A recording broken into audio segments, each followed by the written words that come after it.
By the time I got home that night, the buzzing hadn't stopped. I left my phone face down on the counter, unopened. I didn't want to hear it, not from them, not anymore. That was 5 years into my time at North Axis, but the rot had started long before. It was my second year when Carter showed up. Big new VP hire from some consulting firm in Boston. Fresh haircut, tighter suits than anyone else in the building, and that fake we're a team energy that never made it past his own office door. They brought him in to revamp operations. His first move, weekly strategy briefings with the tech team. I thought it was a good sign. I was wrong. Back then, I'd been working on a tool to predict weather-based shipping delays across major freight corridors. Real-time adjustments to save clients money and cut loss rates. I ran regression models, weather overlays, traffic inputs.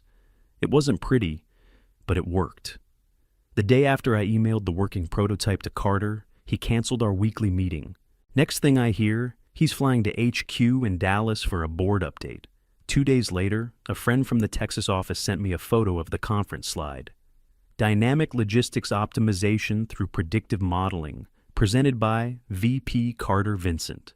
My name was nowhere. I walked straight into his office that Monday. He was behind the glass desk, smiling like we were old college buddies.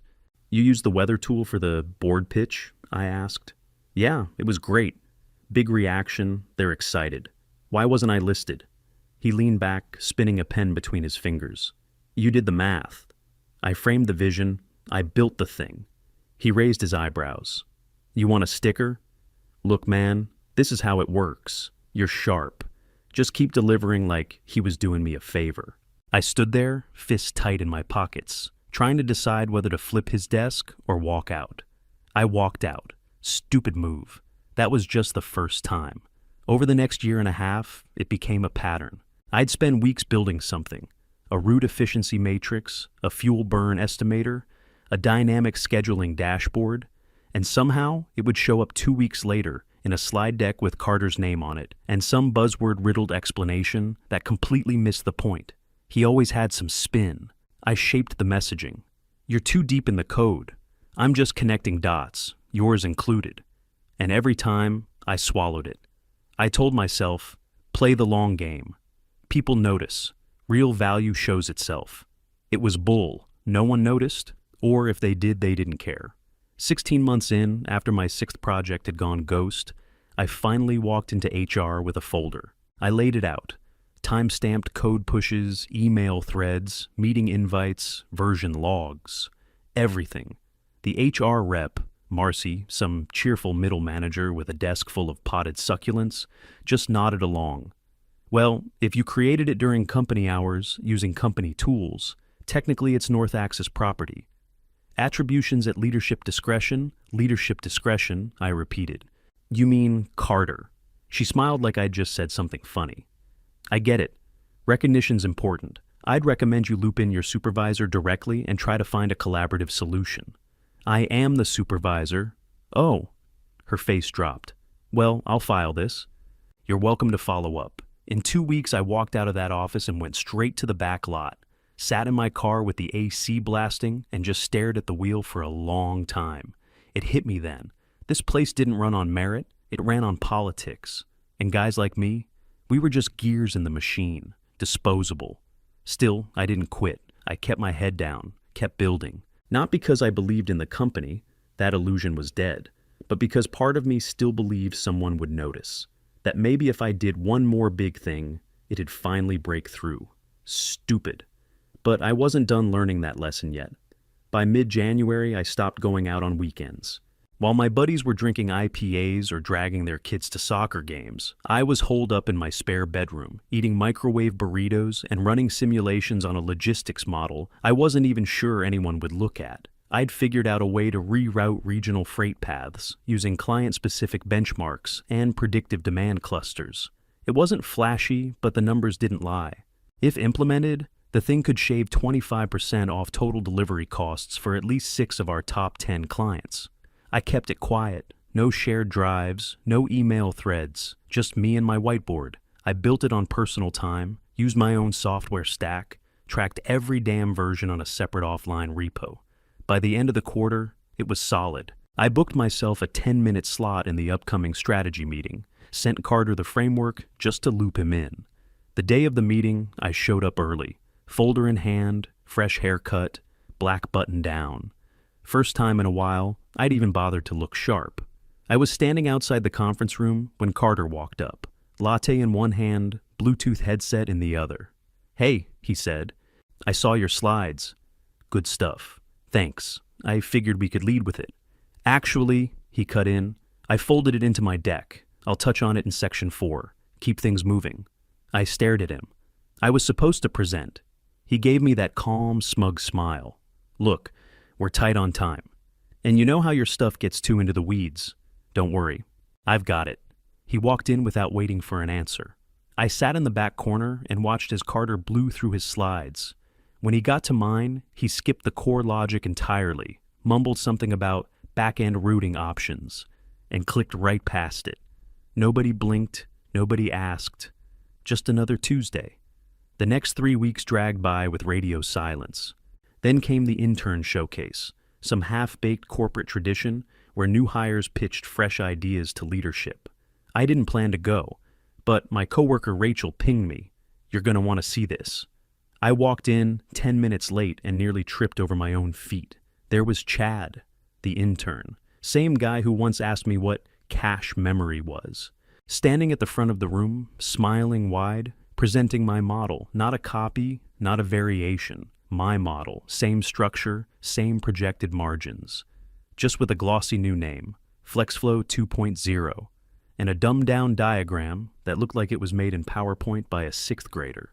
Chad got a standing ovation. A week later, they gave him a full-time contract and a starting salary higher than mine.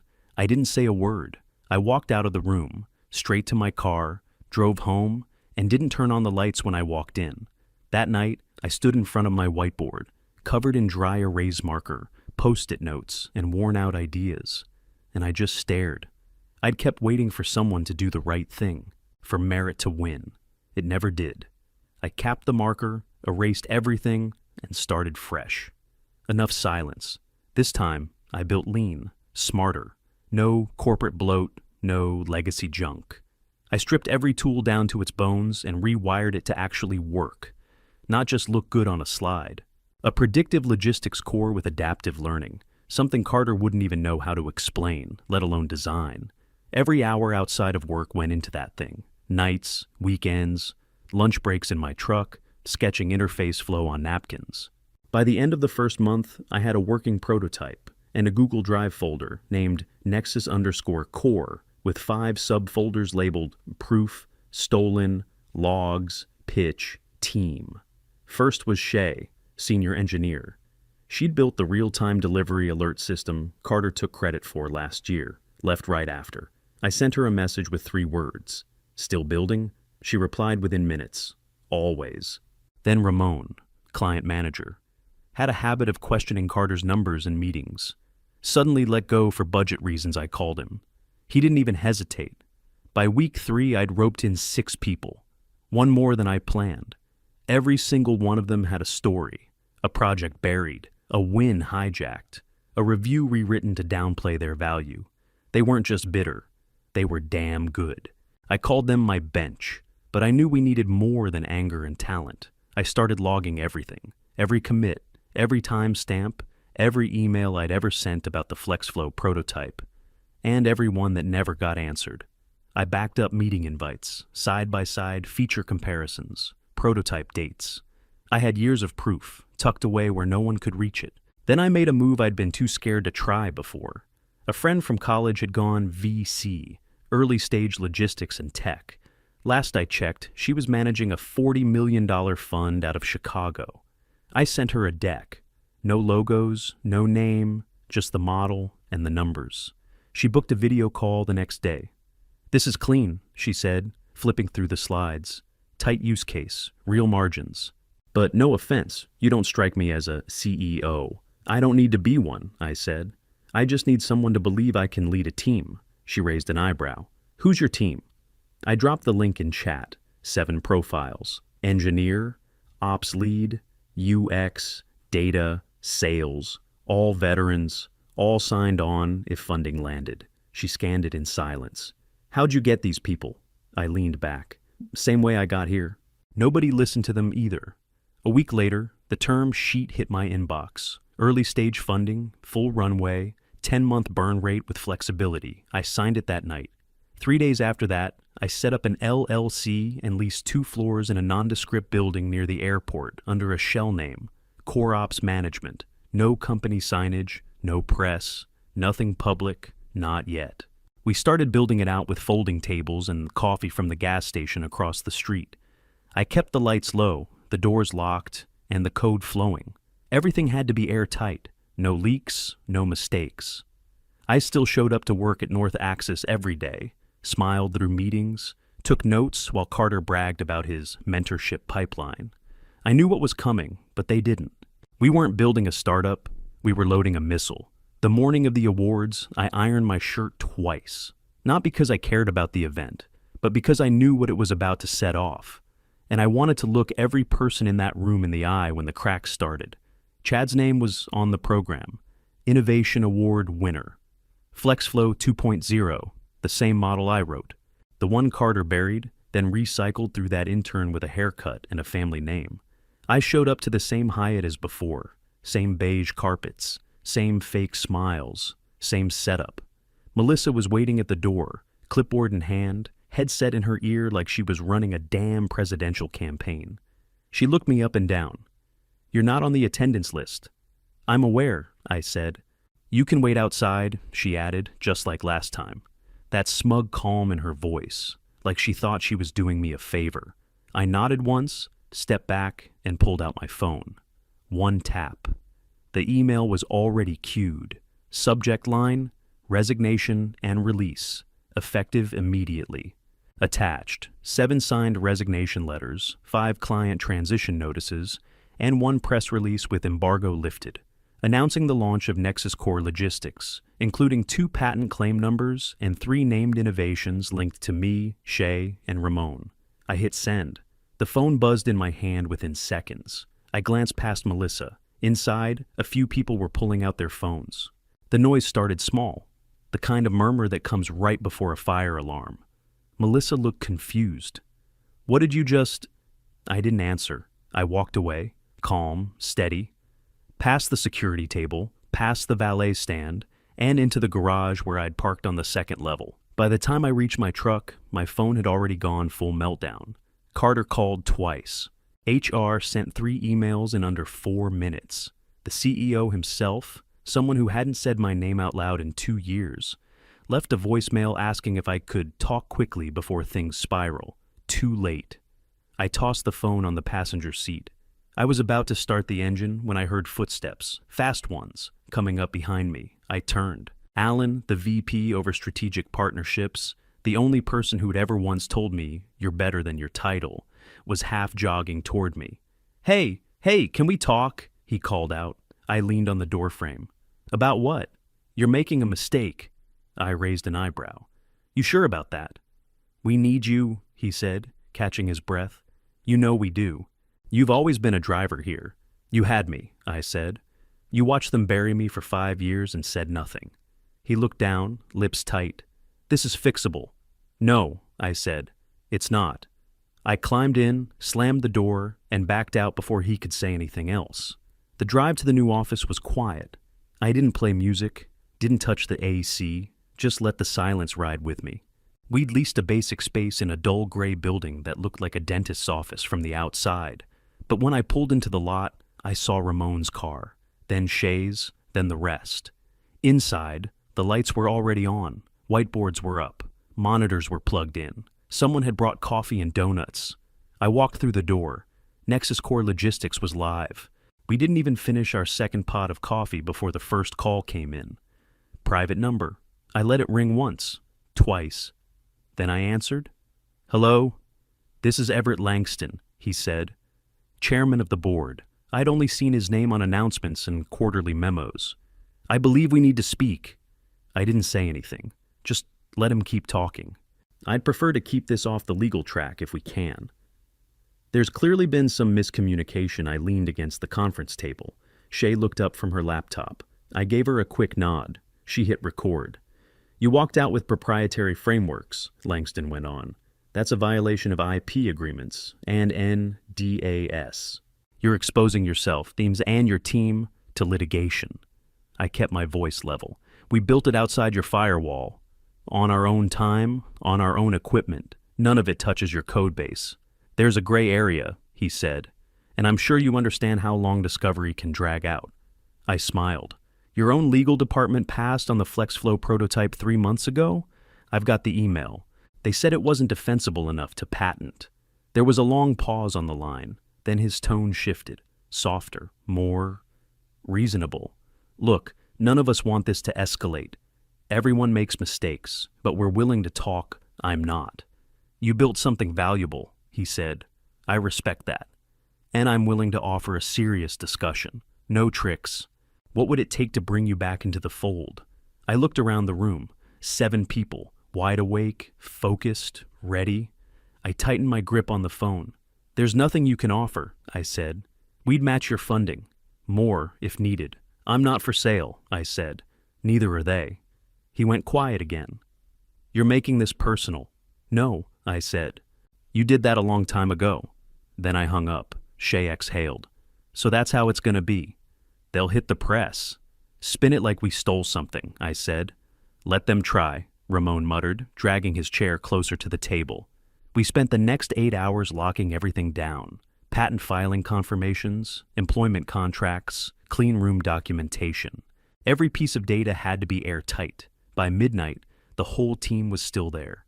Laptops open, folders flying between screens, code audits rolling line by line. The air was thick with takeout containers and tension, but nobody left. We knew what was coming, and we weren't blinking. By 7 a.m., the press release was live. Nexus Core Logistics announces launch, backed by veteran freight innovators and client support. We named names, claimed our patents, included side-by-sides of what we built, and what got stolen. It spread fast, faster than I thought it would. Within the hour, my inbox was on fire. Trade blogs picked it up first, then a regional business paper. By 9:30, someone sent me a screenshot from CNBC, a breaking ticker at the bottom of the screen. North Axis exec team hit with resignations amid IP drama. Their stock dipped by 11% before lunch. We streamed the press conference from our new office, all of us huddled around a monitor with half-eaten breakfast sandwiches in hand. North Axis had thrown their CEO in front of a podium, blinking hard under the stage lights. He fumbled through a statement about unauthorized departures and retaining institutional knowledge. Not once did he mention why 7 top performers walked out in one morning. And then came the kicker, a line I couldn't make up if I tried. We remain confident in the innovations led by our former intern, Chad. I snorted so hard I choked on my coffee. 2 hours later, Carter stepped down. The internal memo leaked within minutes. Pursuing other opportunities? Sure. After that, the real flood began. Client after client sent us meeting requests.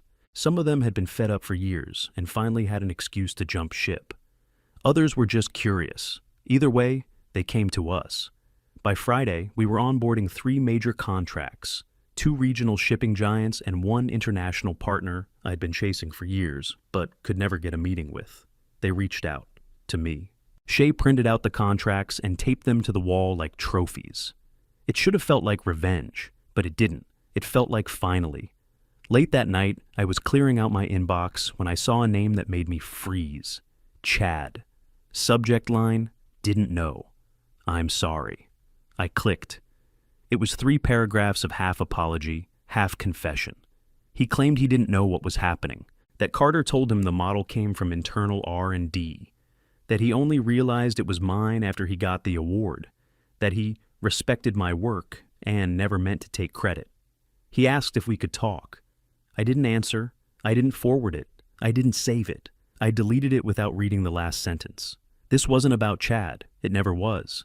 It was about a system that chewed up people like me and spit out guys like him with plaques in their hands. It was about everyone who stayed quiet. I wasn't one of them anymore.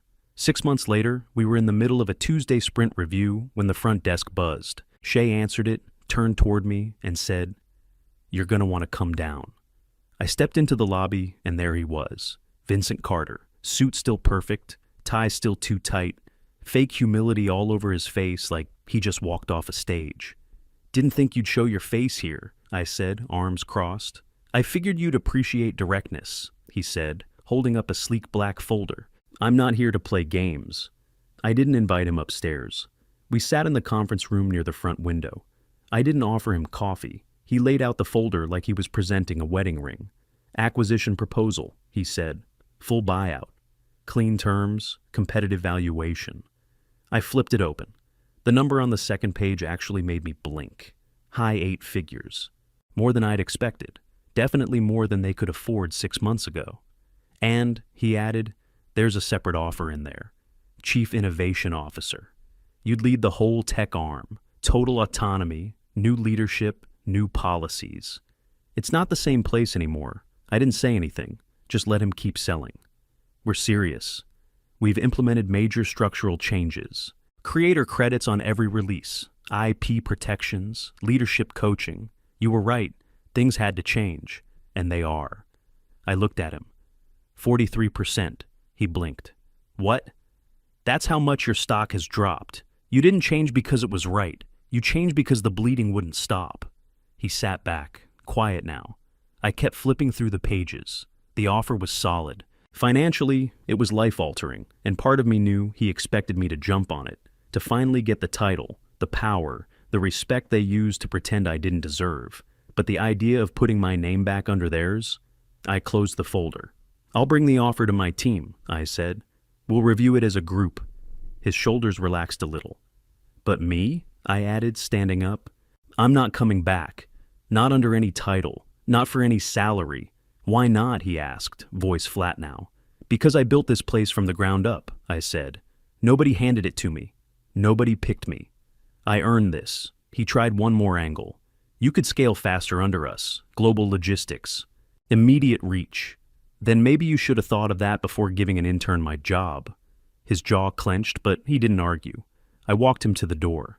Before he left, he turned and said, You'll think about it, though? I'll read it, I said. But I'm not going backwards. He nodded once, then walked out into the parking lot. I stayed by the glass door, watching until his car disappeared. Then I turned and headed back upstairs, back to the team, back to work. I didn't need their money. We were already building something bigger than they ever understood.